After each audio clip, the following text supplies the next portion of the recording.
వస్తున్నారు మాయగాళ్ళు వస్తున్నారు మాయగారు వస్తున్నారు. 50 ఏళ్ళకే అందరికీ పెన్షన్ అంటున్నారు. ఇంతకుముందు చెప్పారు నీకు 15,000, నీకు 15,000, నీకు 15,000. ఇంతకుముందే చెప్పారు 20 లక్షల మందికి ఉద్యోగాలు ఇస్తాం, ఇవ్వలేని పక్షంలో నిరుద్యోగ వృత్తి ఇస్తామని కూడా చెప్పారు. ఇంతకుముందే చెప్పారు ఆడవాళ్లకు ఫ్రీ బస్ అన్నారు, 3 సిలిండర్లు ఫ్రీ అన్నారు. ఇలా చెప్పుకుంటూ పోతే ఎన్నో కథలు చెప్పి అందరికీ అన్నీ ఫుల్ఫిల్ చేసినట్టుగా ఈరోజు మరీ కొత్త పథకాలు తీసుకొస్తున్నట్టుగా ఇదే కొత్తగా ప్రభుత్వం ఏర్పడినప్పుడు చేసే విధంగా ఇప్పుడు ఊర్లకు వస్తున్నారు, ఇంటింటికాడికి వస్తున్నారు. వీళ్ళు చెప్పే మాటలు విని మీరు మోసపోవద్దని నేను మనవి చేసుకుంటున్నాను.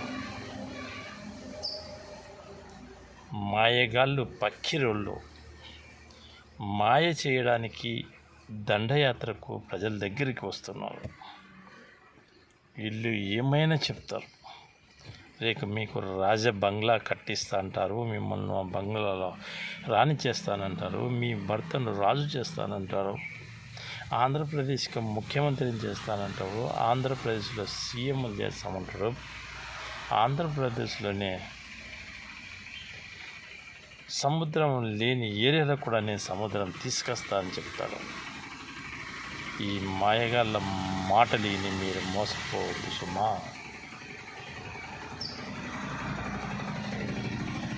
అవసరమైతే మీరు ఈ మాయగారిని నిలదీయండి. ముందు చేసినటువన్నీ చేశారా? మరి కొత్త పథకాల్లో ముందుకు వస్తున్నారే? ఎలక్షన్లు ఏమన్నా ఇప్పుడు వస్తున్నాయా? మరి ఎందుకు ఈ ఆలోచన చేసి మీరు పరిగెత్తి వస్తున్నారు? ఆంధ్రప్రదేశ్లో ధన సంపద ఎక్కువయిందా? ఆంధ్రప్రదేశ్లో చంద్రబాబు విపరీతమైనటువంటి డబ్బులు సంపాదించగలిగాడా? ఆంధ్రప్రదేశ్లో చంద్రబాబు ఆస్తులు ఏమన్నా అమ్మి ప్రజలకు పెట్టాలనే ఆలోచనతో ఉన్నాడా? కానీ భువనేశ్వరమ్మ, లోకేష్ అది పడనీయరు కదా. మరంటే ఇలాంటి మాయమాటలన్నీ చెప్పడానికి ఇప్పుడు ప్రజల్లోకి మీరు ఎందుకు వస్తారని ప్రజలు అడిగితే వాళ్ళ దగ్గర సమాధానం ఉండదు. అది చేస్తాం, ఇది చేస్తాం, ప్రజలకు మేలు చేస్తామనేది తప్ప వాళ్ళ దగ్గర నీతి లేదు, నిజాయితీ లేదు. మీరంతా ఏమైనా ఓట్లు వేసింటే కదా ఆయన మీకు చేయనీకి. మీరు జగన్మోహన్ రెడ్డి గారికి ఓట్లు వేశారు, మీకెందుకు చేస్తాడు చంద్రబాబు? మీరు బీజేపీ వాళ్ళకు ఓట్లు వేయలేదు, సెంట్రల్ సెంట్రల్లో ఉన్నటువంటి మోడీకి ఓట్లు వేయలేదు, మీరు స్టేట్లో మీకు ఉన్నటువంటి చంద్రబాబుకి ఓట్లు వేయలేదు, ఆంధ్రప్రదేశ్లోని ఒక ఏరియాలో ఉన్న పవన్ కళ్యాణ్కి కూడా మీరు ఓట్లు వేయలేదు. మరి వీళ్ళందరూ ఏ విధంగా గెలవగలిగినారు? మిషనరీ టెక్నాలజీ తెలుసుకొని దాన్ని ఆపరేట్ చేసి వాళ్ళు ఒక బూత్కు ఒక కాన్స్టిట్యున్సీకి 40-50 వేల ఓట్లు అదనంగా స్టాంపింగ్ చేసుకుని వాళ్ళు సీఎం అయ్యారు, హోమ్ మినిస్టర్లు అయ్యారు. టోటల్ కూటమి ప్రభుత్వానికి సీట్లన్నీ వచ్చాయి. పాపం జగన్మోహన్ రెడ్డి ఇంత ఆలోచించకుండా పోయి లండన్లో కూర్చున్నాడు. ఈరోజు జగన్మోహన్ రెడ్డి ముందు అద్దం పెట్టి నీకు నువ్వే రాజు, నువ్వే మంత్రి, నీదే రాజ్యం మేలుకో అని సుక్కలు చూపించడానికి ప్రయత్నం చేస్తున్న కూటమి ప్రభుత్వానికి పతనం స్టార్ట్ అయింది. ఇప్పుడు మీరు 50 ఏళ్ళకి పెన్షన్ అంటున్నారు, ఇంటింటికి వాగ్దానం అంటున్నారు. ఇంటి దగ్గరికి వెళ్ళండి, మీకు తెలుస్తుంది. మీరు విలేజ్ గడప తొక్కండి, మీ పతనం ఎక్కడుందో మీకే తెలుస్తుంది.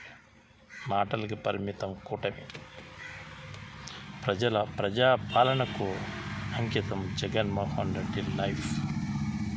అవసరమైతే జగన్మోహన్ రెడ్డి సంపాదించిన ఆస్తులు కూడా ప్రజలకు పెట్టడానికి సంసిద్ధంగా ఉన్నాడు.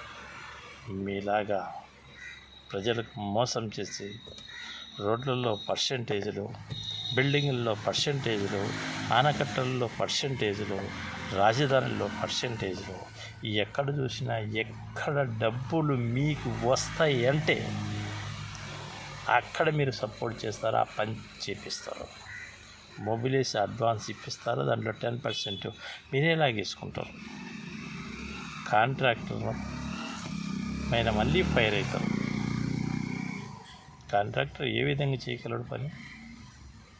ఎప్పుడైనా గుర్తు పెట్టుకోండి ప్రజలారా, మోసగాళ్ళు వస్తున్నారు. మోపెడు బరువు వాళ్ళ నెత్తిన పెట్టితే వాళ్ళు తగ్గి బతుకుతారు. అన్నలు వచ్చారు మాకు ఉద్ధరించని, కానీ మీరు వాళ్ళ కబుర్ల మాటలకు మోసపోతే మీ జీవితం ఆడికి సమాప్తం. గుర్తు పెట్టుకోమని నేను మనవి చేసుకుంటూ విరమించుకుంటున్నాను.